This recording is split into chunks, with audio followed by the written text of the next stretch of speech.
नहीं।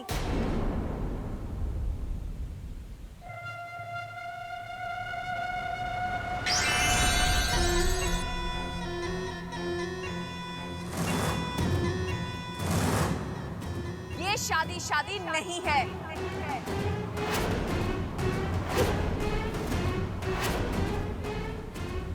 मैं नहीं मानती इस शादी को।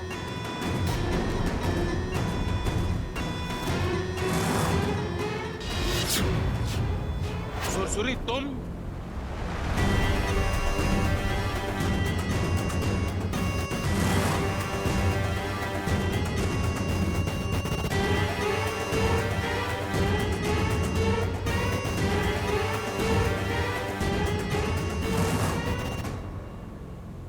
हैरानी हुई मुझे देखकर।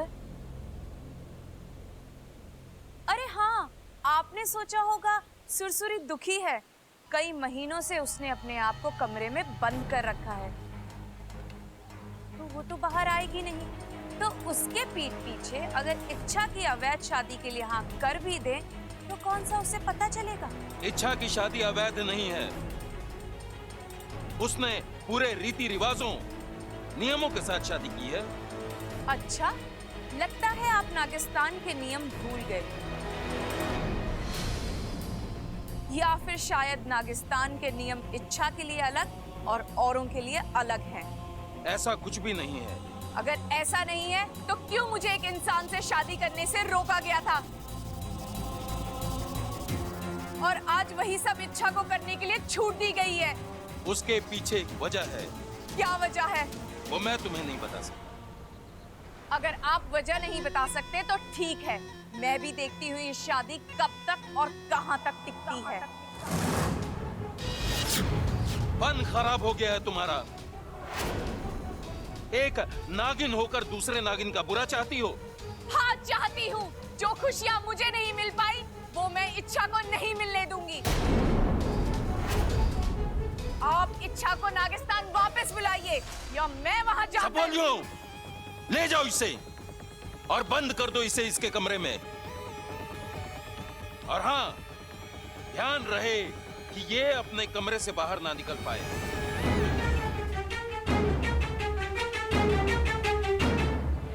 मुखिया जी, क्यों ना हम सुरसुरी को यह बात बता दें कि इच्छा ने इंसानी योनि में जन्म लिया है। नहीं नहीं, ऐसे तो नागिस्तान वाले इच्छा को कभी स्वीकार नहीं करेंगे।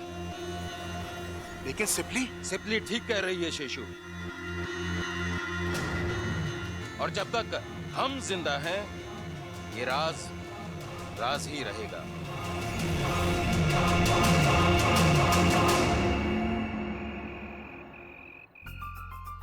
इच्छा, तू शायद दुनिया की पहली ऐसी दुल्हन है जिसका मायका और ससुराल दोनों एक ही है। जिस घर से विदाई हुई उसी घर में गृह प्रवेश हो रहा है। वाकई दीदी, बहुत किस्मत वाली हूँ मैं। कल तक इस घर की बेटी थी और आज बहू बन गई। अब इन दोनों रिश्तों से इस घर की सेवा करूंगी मैं। अच्छा चल, गृह प्रवेश के लिए देर हो रही है। दीदी मुझे प्यास लग रही है, मैं थोड़ा पानी पीकर आऊं? धत, गृह प्रवेश से पहले घर के अंदर जाएगी क्या? तू यहीं पे रुक, मैं पानी लेके आती हूँ। ठीक है। देवर जी, ख्याल रखना।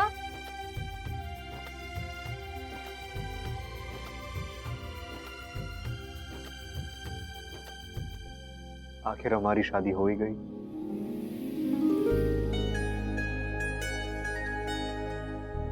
इच्छा,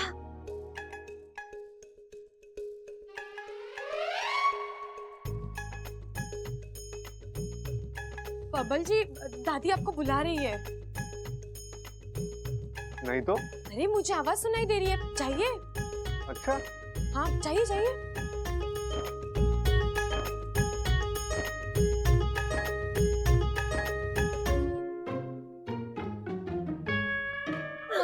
पिताजी,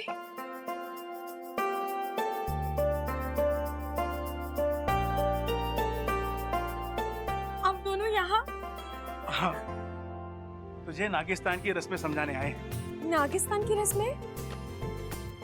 एक सपोली, अपना गांव, अपनी रस्में, वो सब दिल के करीब होती है ना। अब शादी की रस्में तो नागिस्तान के मुताबिक नहीं हुई, शादी के बाद की जो 2-4 रस्में हैं वो कर ले। ये सब क्या कह रहे हैं? बंद कीजिए मजाक। मैं मजाक नहीं कर रहा हूँ। पिताजी, आप किन रस्मों की बात कर रहे हैं? तू ना इनकी बातों पर ध्यान मत दे। सुनने दो ना माँ, बोलिए ना पिताजी। आसान सी रस्में हैं। सबसे पहली रस्म, तुझे अपने ससुराल वालों के सामने नागिन नृत्य करना होगा। और दूसरी रस्म, तुझे दामाद जी को मतलब बबल को अपनी गोद में उठाना होगा। और तीसरी सबसे महत्वपूर्ण रस्म, तुझे अपने ससुराल वालों को दूध से नहलाना है। आप इसे क्यों धर्म संकट में डाल रहे हैं? और इसके ससुराल वाले इंसान हैं, नाग नहीं। ये उनके सामने ये सारी रस्में कैसे कर पाएगी? देखो सिपली, रस्में रस्में होती हैं। अगर दिल से की जाए तो किसी तरह भी हो सकती है। ठीक है, इंसानों को थोड़ी बहुत अजीब लग सकती हैं। थोड़ी बहुत? हाँ, कुछ ज्यादा ही लग सकती हैं, लेकिन रस्में तो करनी पड़ेंगी ना। कैसे करेगी? ससुराल वाले इससे 10 सवाल पूछेंगे, क्या जवाब देगी ये? देखो इच्छा, तुम ये रस्में करोगी या नहीं?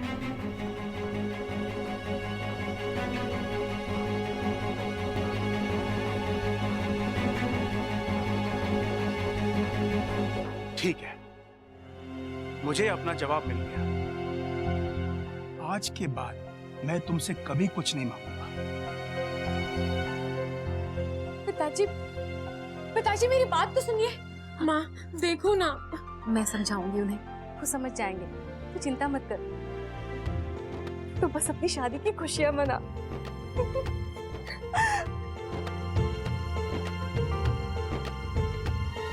इच्छा, माँ आप जाइए जल्दी।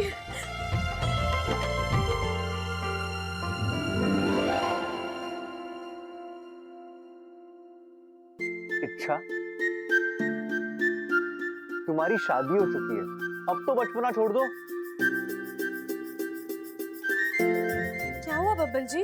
तुमने कहा दादी मुझे बुला रही थी, कहाँ बुला रही थी?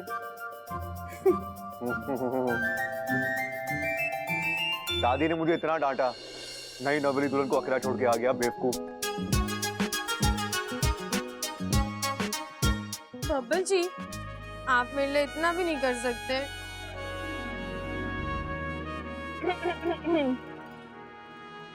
इच्छा, पानी। चलो तैयारी हो गई है, आ जाओ। चले? जी चलो।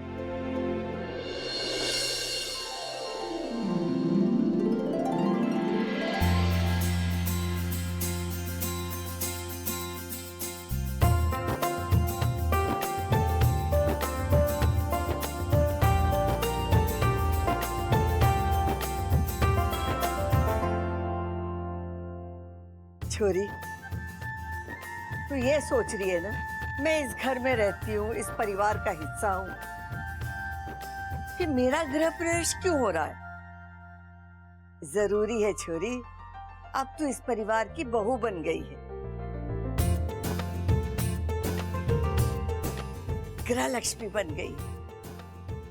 और गृह लक्ष्मी का तो स्वागत करना ही चाहिए ना। चल, अब अपने दाहिने पैर से इस मंगल कलश को धीरे से धक्का दे और घर में प्रवेश कर।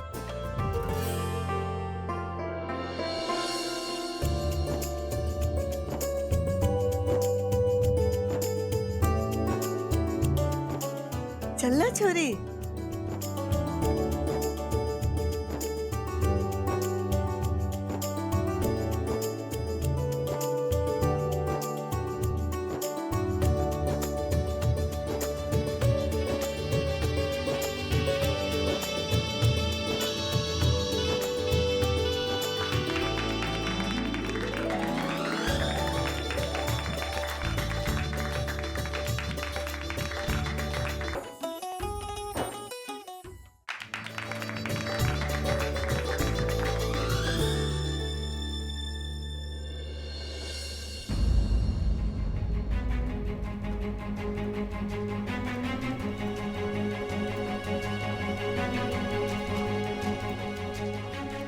मुझे कुछ हो रहा है। अचानक चक्कर सा आ रहा है।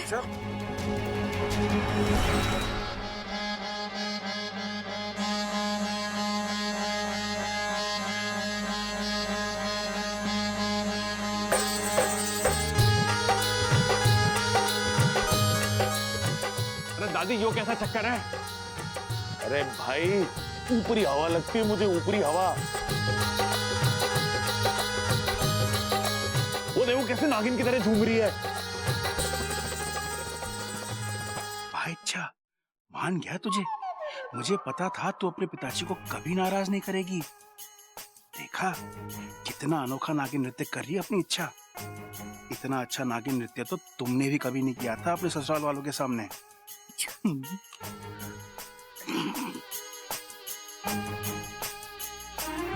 बबल, छोरी को संभाल।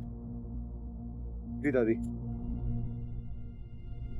हेमा, मन तो लगे है, छोरी से शादी की भागदौड़ बर्दाश्त न हुई, इसलिए चकरा गई हो। अच्छा तुम ठीक हो ना? हाँ मैं ठीक हूँ। अचानक क्या हुआ था इच्छा?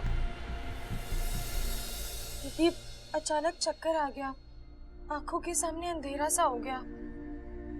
ऐसा लग रहा था जैसे पूरा घर चारों ओर घूम रहा है। अरे घर तो वहीं था, तू घूम रही थी। बबल, पहले चल के भगवान जी के दर्शन करेंगे और फिर तुम लोग जाके आराम करना। चलो।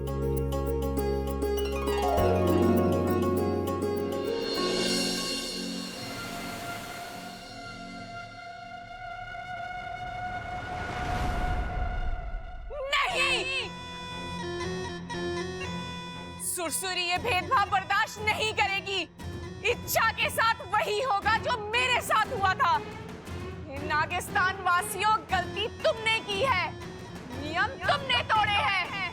ये सजा इच्छा भुगतेगी।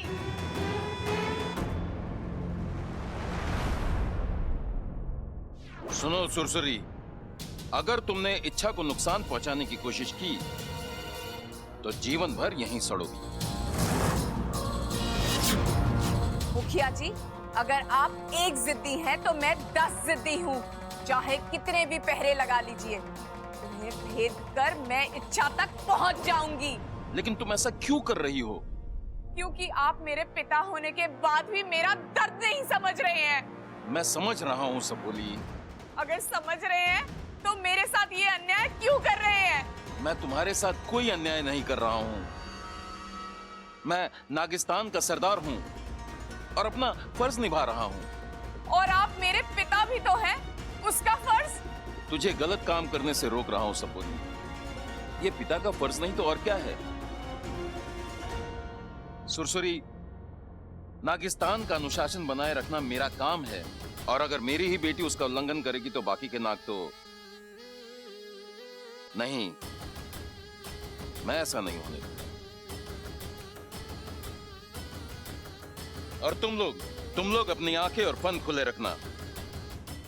अगर गलती से भी सुरसुरी यहां से भाग निकली तो तुम लोग अपने फन दिखाने के लायक नहीं रहोगे, समझे?